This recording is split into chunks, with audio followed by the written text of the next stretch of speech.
Hello, freak bitches. Yeah. And the idea that, I know I've lived in the city since I was 18, so I've been around gays for a quarter century, and I think of these guys I know that have been together for 10 years, and I go, so let me get this straight. These two are going to break up, according to you, an evangelical person, and then they're just going to make out with some chick with blonde hair and eat her out. And like fuck her and have a boner and pray to God. Come on. You know that won't happen. I wonder how much of homosexual behavior could be induced by molestation at an early age, though. Yeah, that's the $1 million question. That seems to be a real factor. It's not, and this is not denying people that are born gay, but I think there's a spectrum. And I think there's most certainly some gay acts that are committed on young people. And horrifically, those people tend to, on a pretty frequent basis, do the same thing to other young kids. Yep. It gets really weird in terms of like the victims becoming the victimizer. Yeah, I know where you're going with this. We're walking into the elephant in the room. Well, we're kind of not even. I'm just talking about, I was listening to the George Takei interview today because they're trying to pull up everybody. Now that the Milo thing is out, they're pulling up everybody who in any way has condoned sex with underage people. And George Takei was talking about his own experiences in camp, and it was on the Stern Show, and he was just talking about the way he was describing it as a positive experience with a kid who was in his late teens. I think he said he was 19, and he was like 13, somewhere in that age. And, it's absolutely child molestation. It's absolutely illegal. But the way he was describing it, he was pretty much describing it as a positive experience. Right. Which when it's your experience, I mean, it's illegal. The guy did something that was against the law, but boy, that's a weird area because it's his experience that he was talking about. Yeah. Well, here's the deal, and this is a mistake Milo made. You have to acknowledge that what you're talking about is fucked up and horrible and wrong, but you just so happen to have not had a bad experience within those parameters. Right. Like, say you were raped as a woman and you came. Right. Which, by the way, happens for some strange reason. Okay, so if you're one of those women and you're about to say that, you have to understand that we're going into a very dangerous place right now, and you can't say, look, some rapes are absolutely fabulous, and women have come from them. You have to say, this is fucking horrible, rape is evil, but I, by some weird freak of nature, actually liked it. Or a murder. I'm sure there's times when you murdered a guy and he was a mass murderer and it was a good murder. Right. And you go, okay, I'm describing a murder. I'm not condoning murder, but in this weird case, it worked. Yeah. And Milo's mistake was he said, it worked for me, and then he implied that it could work for a ton of other gays to be fucked at 13. Well, he did that Drunken Peasants podcast, and his take on it from the Drunken Peasants was different than his take on it from mine. And on my podcast, it seemed more like he was trying to make light of something that most likely definitely did happen to him. The Father Michael thing? Yeah. So there's two. There's the Father Michael thing, and I don't know if I believe that. I think that's just I've heard him say that joke a few times, where he's like, I never would have given such good head if it wasn't for Father Michael. Right. So you think that might be something that he's constructed? I don't believe it. I don't know why. That's just my gut. And then the other thing was condoning sexual relationships with 13-year-olds, and he said, especially in the gay world. Now, I know of straight guys who were, a straight guy I'm thinking of in particular, who was molested at camp, and it was by an older gay camp counselor. This guy thinks of that guy every day. He follows him on LinkedIn, hoping he'll die. He wants to murder him.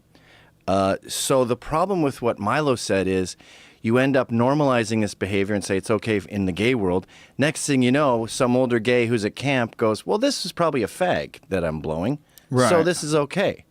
Yeah. So what I say to these gays, these 13-year-old gays that go, I would be okay with fucking a 29-year-old, I go, well, I'm sorry, but we're not normalizing that because the vast, vast majority of times it doesn't turn out well. So no.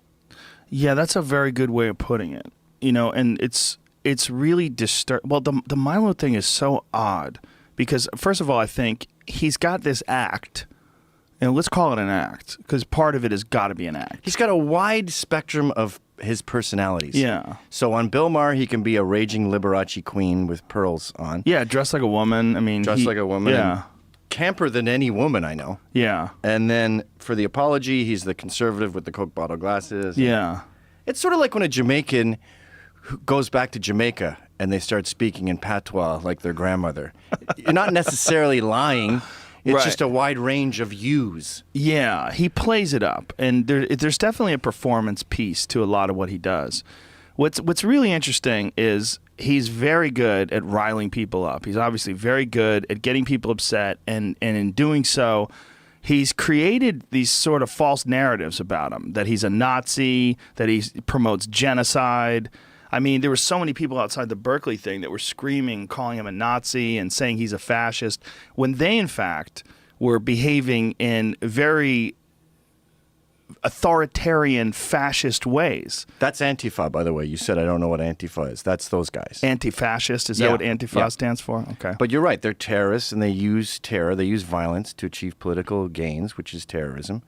And these people, it's not like Milo ever said, or Trump even ever said anything that is remotely close to genocide. But those guys just go, anyone that wants to enforce immigration laws is a fucking Nazi. So I need violence because I'm trying to stop Hitler. I'm around the first stages of Hitler. So I'm going back in time and strangling him in his crib. Kind of Right, right. But the problem is the way they're reacting to it is the absolute wrong way to react to someone who's saying something that you don't agree with. Oh, yeah. The right way is to say something that you feel opposes what they're saying and makes more sense, to debate them. That's the beauty of free speech. Like, it has no limits. Yeah. If you want to get out there and deny the Holocaust, you want to get out there and sexualize toddlers, I'll go to your talk. I want to hear it. And then in the Q&A, I'll shoot you down. Well, I don't think it even should just be a Q&A. I mean, I think it should be real clear. There should be someone, and we shouldn't just rely on the audience to come up with some sort of response.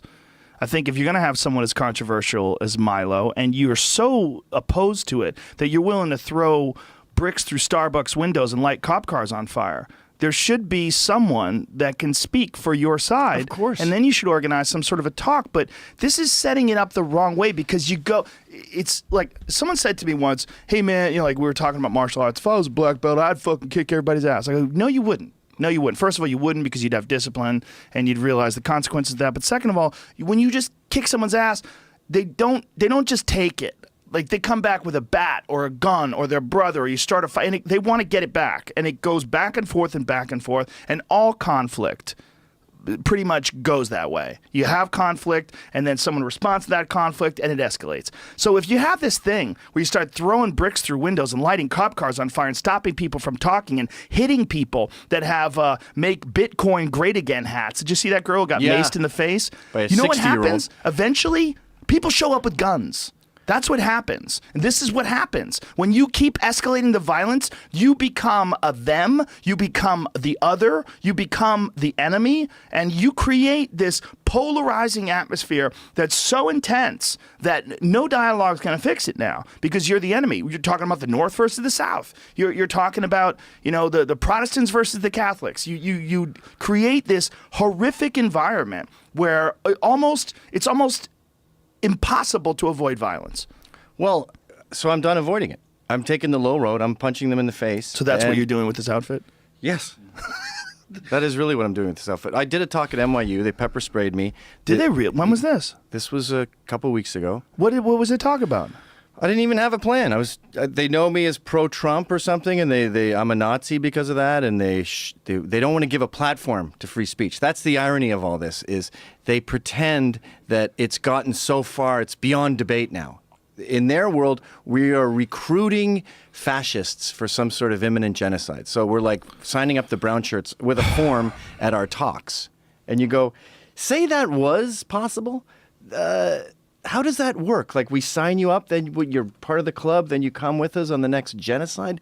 The fuck are you talking about? You haven't even played it through in your mind, because for these people, it's a religion. That's why they don't want to debate. It's like a born again. He doesn't want to debate about the existence of God. He's already on that side. So what was your plan when you went there? What did you want to talk about? I was going to say, this Nazi that you made Milo and I out to be, who wants genocide and who sees non-whites as inhuman, blah, blah, blah, blah, blah, homophobic, sexist, whatever. First of all, that guy should be allowed to talk if he existed, but he doesn't exist. Your monster is a mythical beast. Right. And you've gone to college, you're 60 grand in debt already to fight this mythical beast who doesn't fucking exist. Well, in terms of Milo, he definitely doesn't exist. Milo's not a Nazi. He's definitely he's not promoting genocide, and those are two things that just get trumpeted about left and right. Exactly, who is? But Milo has said some very inflammatory things about, and in a very generalizing way, about women and about the wage gap and about all sorts of things that he designs his words and his phrases to be inflammatory, so he gets the most response, and it's been incredibly profitable. I mean, up until HarperCollins pulled his book deal, he had a $250,000 book advance. His book was #1 on Amazon just sheerly through controversy. Yep.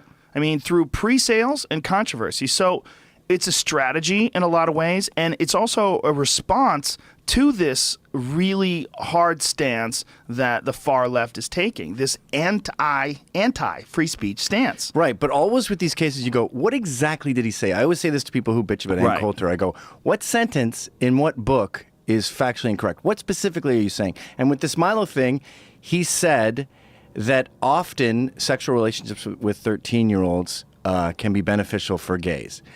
He has since retracted that and apologized, but that's not enough. And that's about as egregious as it gets. The other stuff that he says, we all say in a joking way, and then that becomes pure evil, and you advocate for this. Right. So the left is willfully ignorant of humor when it comes to Milo, and with Trump, too. You know, what Ann Coulter's doing is very similar to what Milo's doing.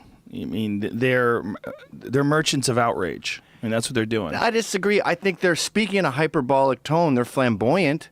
But that's a big part of what he's selling. There. Yes, there's definitely some truth, especially with Milo. There's some of the things that he says. But it's all truth. What? Like, again, I'm saying it right now. What did he say that's factually incorrect?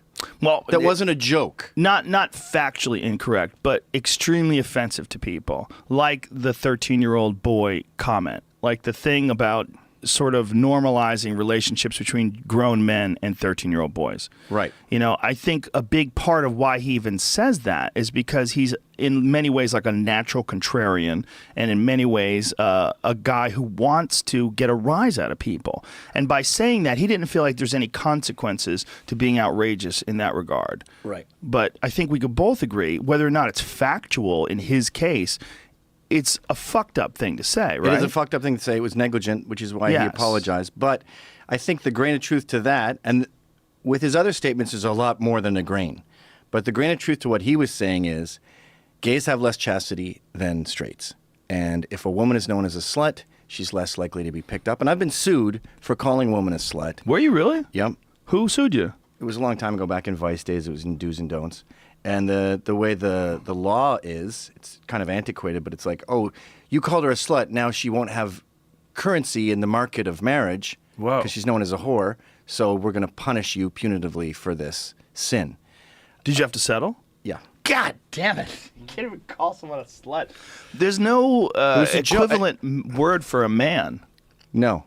A cad? That's a compliment. That's hilarious. Yeah. A cad is hilarious. Well, the fact that there's no equivalent for a man shows you that there's a different standard. And then with gays, it is different too. Like 13-year-old and an older person, right? If it's a girl and a 40-year-old teacher, I want to take him to the parking lot and beat him till he walks weird for the rest of his life. If it's a woman and a boy, I don't want to murder her. Grossed out. 13 especially. 14, little better. And then with gays, I'm not going to make the same mistake Milo made right now. Don't ever do it. But if a gay's known as a slut in the future, like say a 19-year-old fucks 200 people, as a woman, no one wants to go near. As a gay, you've been around the block. Yeah, there's not the same consequences for sure. And I had a bit in my act about, I don't know if you remember this commercial, but there was a commercial, a Just for Men commercial, where there was a baby that was driving a Porsche, a baby with a beard, and there was a grown woman next to the baby. And the baby has like a tuxedo on, and it's like, you've always wanted the biggest, baddest beard. And the baby goes to the nightclub, and the bouncer looks at him and winks at him. Look at this. Look at this commercial. See the baby? Yeah. So the baby walks in, Just for Men. I mean, I don't know what the fuck. Just for Men, if you don't know it, is some stuff that guys put in their beard when they're getting old. So this baby's got a bottle. He goes out to the dance floor. There's all these girls with these tiny little skirts dancing around him, and he's like a pimp. and he's with this hot woman. And That he's this to gonna me, fuck. my bit was, this is proof positive there's no sexual equality when it comes to child molesting. Because if you even wrote that down with the sex is reversed, if you even wrote it down, you're fucking going to jail. Okay? Yeah. There's a little baby girl, and she goes out to a room full of guys who are wearing Tarzan skirts, and they're all swinging dicks around her, and she's got a bottle, and they're all fighting for her attention and kissing her on the cheek. You would go to fucking jail. But that was a commercial that aired on mainstream television, and no one cared about it. That commercial aired for years. It's probably still on now. And that commercial is proof positive that we have a completely different attitude towards a grown woman who's hot as fuck and a little baby. Yeah. Well, even I was watching Big with the kids the other day. Tom Hanks is what, 8 in that movie? Yeah. 9? And then that woman seduces him, and Yeah. I guess he fucks her. He gets a boner. And I'm like, you're raping a child. Exactly. Why are we watching But this? she's hot. She's she's hot. hot, and he looks like a man. So Yeah, fucking just let it ride. plowing But if it was into her. if that movie was reversed and it was a young girl that all of a sudden was in a sexual woman's my body, God. and the guy was fucking her, she's like, I don't know, are we supposed to be doing this? You would be horrified. You would be absolutely horrified. And these protests, especially the things like the Milo protest. I mean, maybe now that Milo has been humiliated and at least temporarily sidetracked or put down for a bit while he has to rebuild, maybe someone can come along and have reasonable dialogue and do some sort of a campus speech. Why is he doing these things on campuses, first of all? I don't think he gets paid for most of them. What? My theory with Milo is I think his eyesight's getting worse. His glasses are getting thicker and thicker, and he's sort of going, this is my moment to make an impact. So he's just like... What, you think he's going blind? I think so, yeah. Wait, are you just theorizing this? Yeah. He's only like 28. Yeah. But you look at him, he just Look at his can't reading read that glasses. good. They're insane. Really? Yeah. And they're getting thicker. Maybe it's stress. Stress making his eyes worse? I don't know. I'm not a doctor. Clearly. I can't think it would be good. But I think he's trying to make a maximum impact in a short amount of time. Because you think he doesn't have much time left? That's such a... He seems healthy. He Last time also I saw seems him, he totally lost some reckless. weight. In fact, when we were in Orlando, we made out at the site of the... You guys made out? Yeah, at the Why'd site you of the make out Orlando... with Milo? To offend Muslims. Wow. So I said... What was that I did a like? big speech about freedom and free How'd he speech taste? in this America. Delicious. Like strawberries. Well, at least he freshened his breath up before. No, gays just taste better. I said fuck Islam, and then we made out at the site of the Orlando shooting to annoy Muslims. But we had armed guards and stuff, and I said, all right, I want to make sure these guys are scoping out the roofs and shit. Yes. And he goes, I don't care if I die. I'll happily die for this. I was like, well, I do care, actually. I've got 3 kids. What is it, nihilism or nihilism? I always say it wrong. I always say nihilism. Nihilism. That nihilistic sort of instinct that he has. He has a burn it all down instinct, and I think he has that with his life as well. And I think a lot of that, I'm playing some serious bro psychologist here, some armchair psychology from someone totally unqualified. But you've got to attribute that to, at least in some ways, being molested as a child. I would imagine that his experiences that he's calling positive experiences when he was young, in many ways, those could have potentially damaged him. And also, being young and being homosexual and being rejected, all of those things wreak havoc. And you develop this, fuck you, I want to burn it down. And this is one of the strategies that he's sort of adopted. That strategy to be this guy who is very difficult for, like, he's gay. He's an English gay guy who's a right-winger. I mean, it's so baffling to them. They don't know what to do with him. They hate it because they see blacks and gays as their little pets. And they like putting them on the front lines and going, look at who we're helping. And then when one of them defects to the other side, they become particularly outraged. But very few defect at the level that he's defected. Right. I mean, he turned around and started attacking directly. The guy who...